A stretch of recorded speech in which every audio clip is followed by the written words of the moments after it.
이번에 다루게 될 주제는 로버트 기요사키가 저술한 책 왜 A 학생은 C 학생 밑에서 일하게 되는가 그리고 왜 B 학생은 공무원이 되는가의 천재들은 왜 관대한가에 관한 것이다. 아이를 베풀 줄 아는 관대한 사람으로 키우는 비결은 바로 금융교육이다. 금융교육은 마음과 영혼을 동시에 변화시키고 우리가 다른 관점으로 세상을 볼 수 있게 만든다.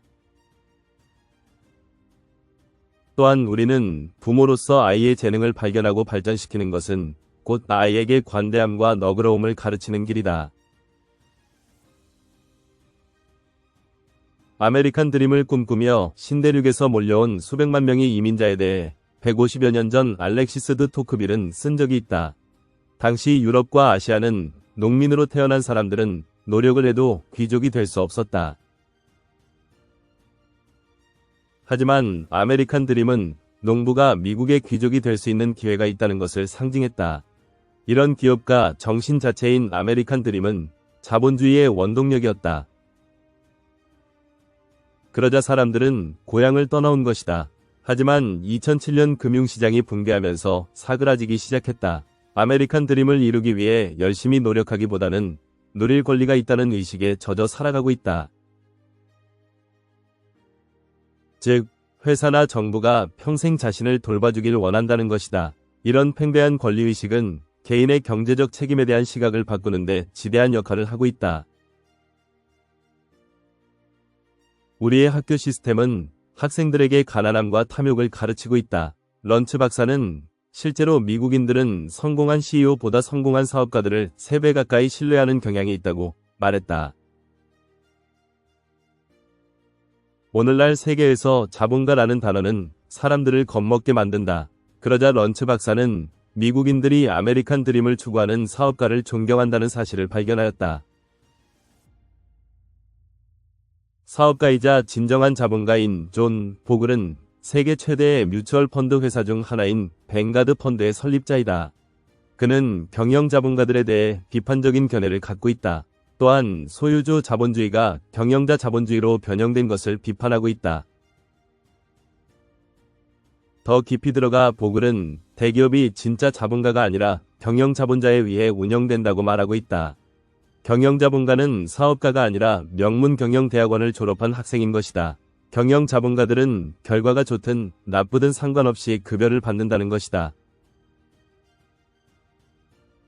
또한 보글은 제너럴 일렉트릭의 전 CEO인 잭 웰치에 대해 비판적이다. 왜냐하면 자기 돈을 챙기는 데에는 능하지만 지휘 주주와 직원들을 위해서 한 일은 별로 없는 형편없는 자본가라고 평가하였다. 부자 아빠가 말했다. 문제는 이 세상이 관료들에 의해 돌아간다는 것이다. 관료는 권위 있는 위치에 있지만 개인적으로 금전적 위험 부담은 지지 않는 사람이라고 설명했다. 진정한 자본가, 즉 사업가는 1달러를 100달러로 만드는 법을 안다. 하지만 관료들은 1달러를 받으면 100달러를 써버린다. 이런데도 우리가 왜 전 세계적인 금융위기를 겪고 있는지 모르겠단 말인가. 많은 사람들이 학교에서 금융교육을 받지 못한다. 그래서 학생들은 경제적으로 궁핍하고 절박한 마음가짐으로 졸업하게 된다. 이런 말이 있다. 절박한 사람들은 절박한 일을 한다. 이는 곧 궁핍한 사람들은 절박한 일을 한다. 라고도 바꿔 말할 수 있다. 우리의 교육제도는 매슬로의 두 번째 욕구 단계인 안전의 욕구를 충족시켜주지 못하고 있다. 금융교육을 받지 못한 사람들은 진심으로 안전하다는 느낌을 받지 못한다. 또한 자원을 통제할 수도 없으며 가족이나 건강이나 재산에 대해 안심하지도 못한다. 교사들이 빈곤층으로 이동하고 있는가? 2011년 캘리포니아 주 교사 연금기관인 칼스더스는 560억 달러 적자라는 끔찍한 현실을 마주하게 되었다. 이 수치는 그들의 보유자산과 추정부채 사이의 격차였다. 캘리포니아 주의 교원 연금 제도가 지급 불능 상태에 이르면 긴급 구제 사태에 접하게 될 것이다. 특히 돈을 버는 방법이나 투자법을 모르는 정부 기관일 경우에는 더더욱 그렇다. 더불어 수백만 명의 교사들이 중산층에서 빈곤층으로 추락했다는 것이다. 부모는 아이에게 관대한 자본가가 되도록 가르쳐야 한다. 그러한 교육은 가정에서부터 시작된다는 것이다. 이것이 중요한 이유는 학교에서는 자본가는커녕 관대한 사람이 되는 것을 배울 수 없기 때문이다. 부자 아빠는 BI 삼각형을 이용해 관대한 자본가가 되라고 가르쳤다. BI 삼각형은 사업의 8가지 면모들로 구성되어 있다. 사명, 리더십, 팀, 제품, 법률, 시스템, 의사소통, 그리고 현금 흐름이다. 대부분의 학교는 학생들에게 전문가가 되는 법을 가르친다. 하지만 사업가는 전문가가 아니다. 사업가는 모든 방면을 조금씩 아는 사람이다.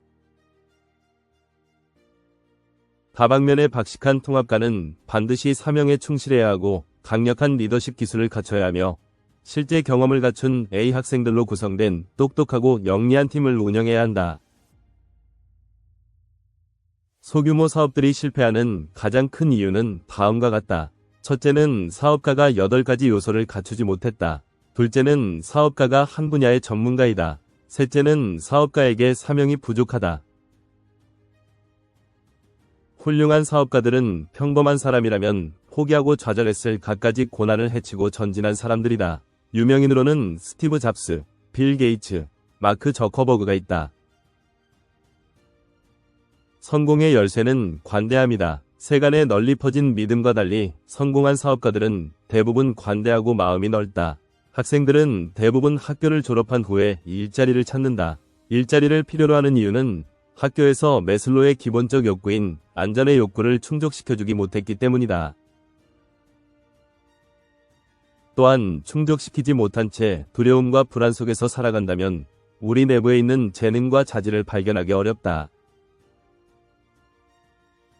진정한 재능은 매슬로의 5번째 단계인 자아실현에서 실현된다고 믿는다. 거기에는 오늘날 세상에서 꼭 필요한 아름답고 강력한 단어들은 도덕성, 창의성, 자발성, 문제해결, 편견의 배제, 그리고 사실인식이라는 단어들이다. 스스로 원하는 삶을 추구하는 능력을 아이에게 키워주는 원동력은 바로 가정에서 느끼는 안정감과 자신감, 사랑이다. 부모 행동 단계에서 첫 번째는 탐욕과 관대한 마음가짐의 차이에 대해 이야기를 나눈다. 가난한 아빠는 늘 부자 아빠가 탐욕스럽다고 생각했다. 반대로 부자 아빠는 내 가난한 아버지가 탐욕스럽다고 생각했다. 두 분의 생각이 다른 것은 돈과 욕심, 관대함에 대한 그분들의 맥락이 달랐기 때문이다. 사업가와 자본가가 사업과 제품, 서비스에 투자하는 행위에는 관대함이 존재한다. 그러한 행위는 곧 많은 다른 사람들에게 일자리와 기회를 제공하기 때문이다.